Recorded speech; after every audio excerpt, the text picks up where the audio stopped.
حضرات علماء کرام،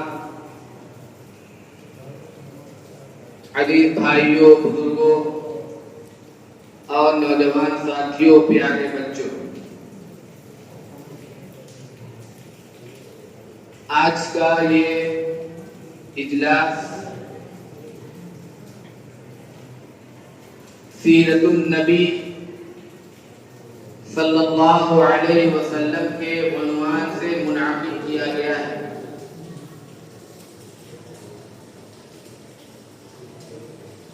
سیرت،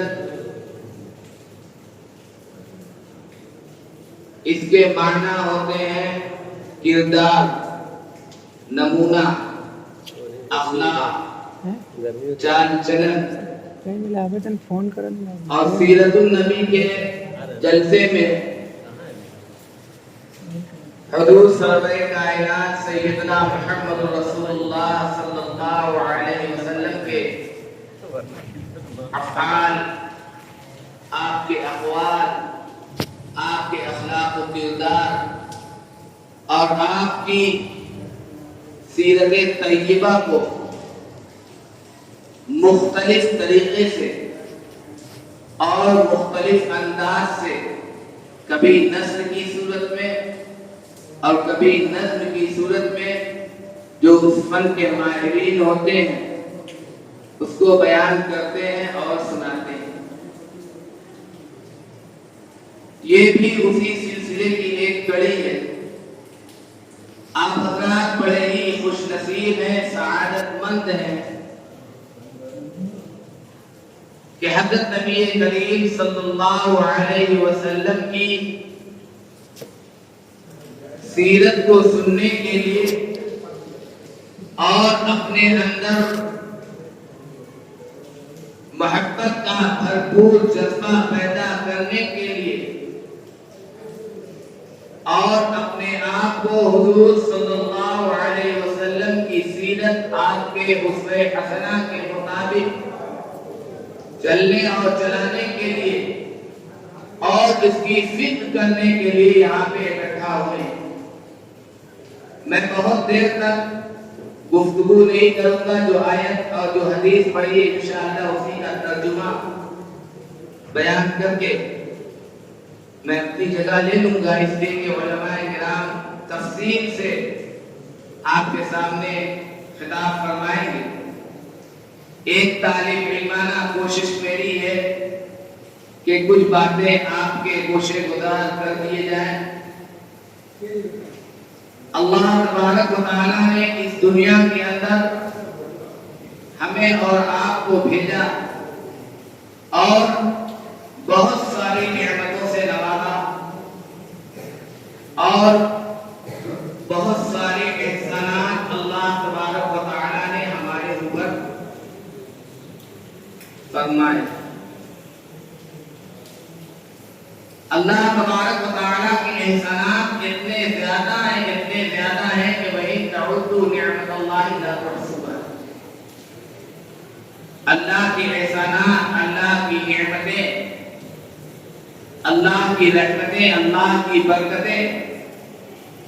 اگر تم شمار کرنا چاہو، گننا چاہو تو نہیں کر سکتے، اس کو احاطہ نہیں کر سکتے، اس کو شمار نہیں کر سکتے۔ ان ساری نعمتوں میں اور ان سارے احسان میں اللہ تبارک و تعالیٰ نے سب سے بڑا احسان یہ کیا کہ اس نے ہم میں سے اور ہمارے درمیان، ہم انسانوں میں ہم سب کی ہدایت، رہنمائی اور بھلائی کے لیے ہم کو مخلوق کی عبادت سے نکال کر کے خالق کی طرف عبادت کی طرف لانے کے لیے، ہم کو عابد کی عبادت سے نکال کر کے معبود کی عبادت کی طرف لانے کے لیے اور ہم کو جنت سے قریب کرنے کے لیے، جہنم سے دور کرنے کے لیے اس نے سب سے اعلیٰ و ارفع اور سب سے افضل و ارفع نبی حضرت محمد رسول اللہ صلی اللہ علیہ وسلم کو ہمارا ہادی، ہمارا رہنما، ہمارا قائد بنا کر کے مبعوث فرمایا۔ اسی چیز کا اللہ تبارک و تعالی اعلان کرتے ہیں کہ لقد من اللہ علی المؤمنین اذ بعث فیہم رسولا منہم، کہ اللہ تبارک و تعالی نے بہت بڑا احسان کیا ایمان والوں کے اوپر، جبکہ انہی میں سے اللہ نے ایک رسول بھیجا، ایک نبی بھیجا، اور وہ نبی اور رسول اس لیے بھیجا کہ وہ آئیں اور آ کر کے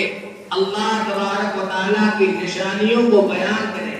اللہ تبارک و تعالیٰ کی قدرت کو بیان کریں، اللہ تبارک و تعالیٰ کی آیتوں کو، اس کے کلام کو پڑھ کر کے سنائیں اور بتائیں، اور اللہ کے احکام کو سنائیں اور بتائیں اور سمجھائیں، اور ہماری زندگی کے مقصد کو صحیح طور پر بتلائیں، اور پھر اس کے سننے کے بعد، جان لینے کے بعد ہم اس پر پورے طور پر پوری زندگی اس پر عمل کریں۔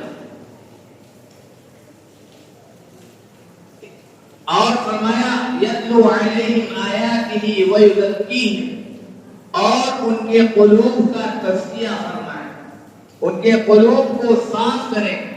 ان کے دلوں کے اندر جو میل کچیل ہے، جو گندگی ہے، بغض و عناد کی اور جھوٹ کی، فساد کی، دشمنی کی، اور اس طرح کی جتنی برائیاں ہیں، عقائد کے اعتبار سے ہو،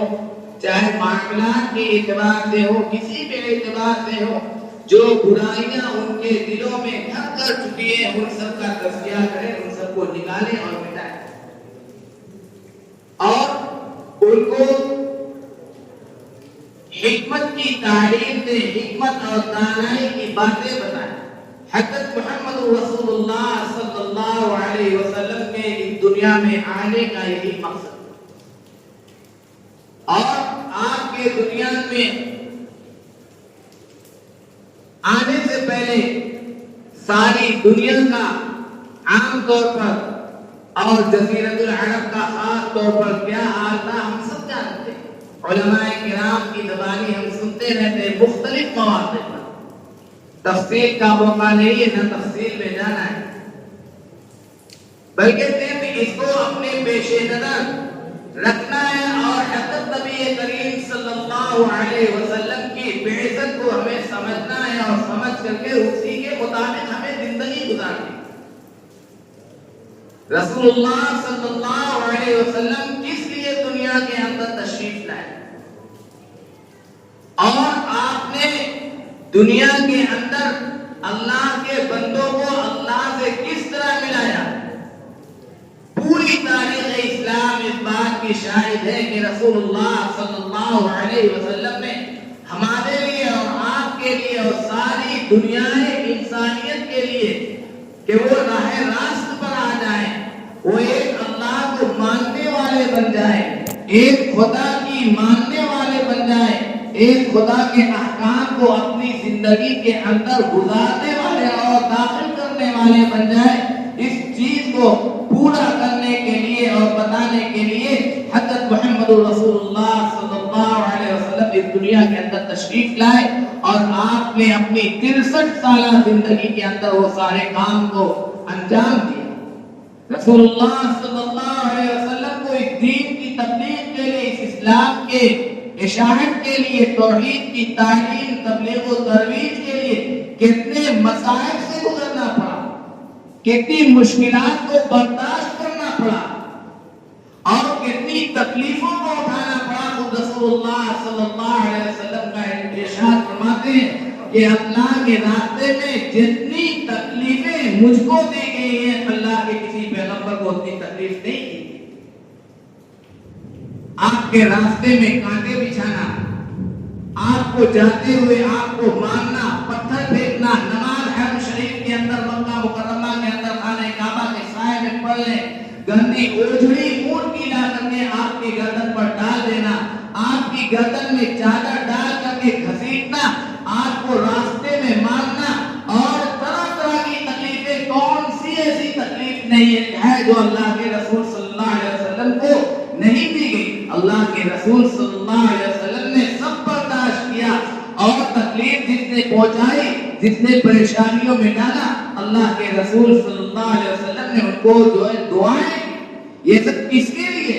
یہ سب ہمارے لیے، آپ کے لیے اور ساری اپنے امتی کے لیے، ساری دنیا انسانیت کے لیے۔ اور کیا نہ ہو، آپ کو تو اللہ تبارک و تعالی نے ساری دنیا کے لیے رحمت بنا کر بھیجا ہے۔ وما ارسلناک الا رحمۃ للعالمین، آپ رحمت للعالمین بنا کر کے بھیجے۔ آپ نے اپنی رحمت کا نمونہ پیش کیا۔ آپ مصیبت میں نہیں گھبرائے، پریشانیوں سے نہیں گھبرائے، آپ نے بالکل ایمانداری کے ساتھ اور پوری جانفشانی کے ساتھ اور پوری بشاشت کے ساتھ وہ ساری مصائب کو اور ان سارے مشکلات کو برداشت کیا جو کفار مکہ اور کفار عرب کی طرف سے آپ کو دیے جا رہے تھے اور پہنچائے جا رہے تھے۔ یہ سب کس کے لیے کیا؟ یہ سب ہمارے لیے اور آپ کے لیے کیا۔ اگر ہم اور آپ اس زمانے میں ہوتے شاید ہم برداشت نہ کر پاتے۔ ہم کو یہ کام ملا ہوتا تو ہم اس کو چھوڑ کر کے بیٹھ گئے ہوتے، جس طرح آج ہم نماز چھوڑ کر کے بیٹھے۔ میرے بھائی بزرگ دوستو، رسول اللہ صلی اللہ علیہ وسلم کو جب بلایا گیا آسمانوں کے اوپر تو اللہ تبارک و تعالی نے آپ کو نماز عطا فرمائی۔ آج ہم نماز چھوڑ کر کے بیٹھے۔ رسول اللہ صلی اللہ علیہ وسلم سے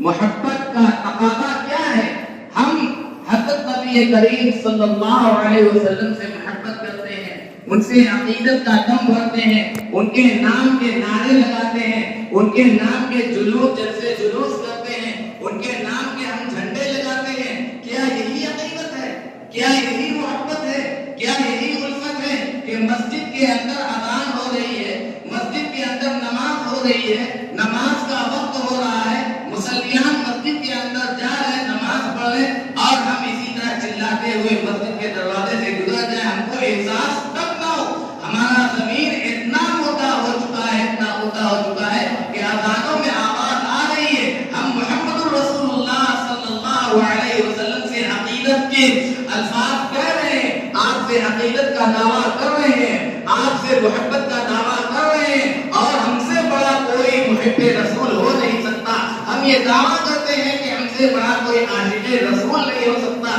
لیکن میرے بھائیوں، میرے بزرگوں، ذرا اپنے دل کے اوپر ہاتھ رکھ کر کے بتاؤ، سوچو اور سمجھو کہ کیا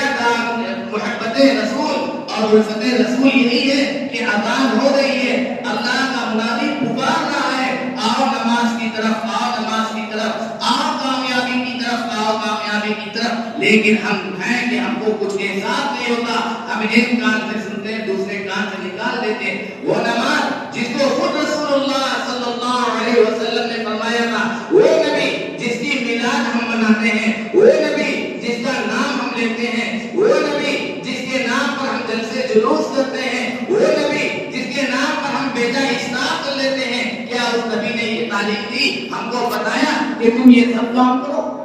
جو کام کرنے کو ہے وہ کام تو ہم کرتے نہیں، اور جو کام ہمیں نہیں کرنا چاہیے وہ سے بالکل دور ہونا چاہیے، اس کو ہم نے اتنا گلے سے لگا لیا، اتنا گلے سے لگا لیا کہ پھر ہم نماز بھی بھول جاتے ہیں، مسجد بھی بھول جاتے ہیں، اور اذان بھی ہم کو سنائی نہیں دیتی۔ ہم اتنے مست ہو چکے ہیں وہ محبت رسول میں اور الفت رسول میں، اتنے غرق مستغرق ہو چکے ہیں کہ ہم بھول جاتے ہیں کہ نماز بھی کوئی چیز ہے۔ محمد رسول اللہ صلی اللہ علیہ وسلم کی محبت کا تقاضا یہ ہے کہ آپ کے احکام کو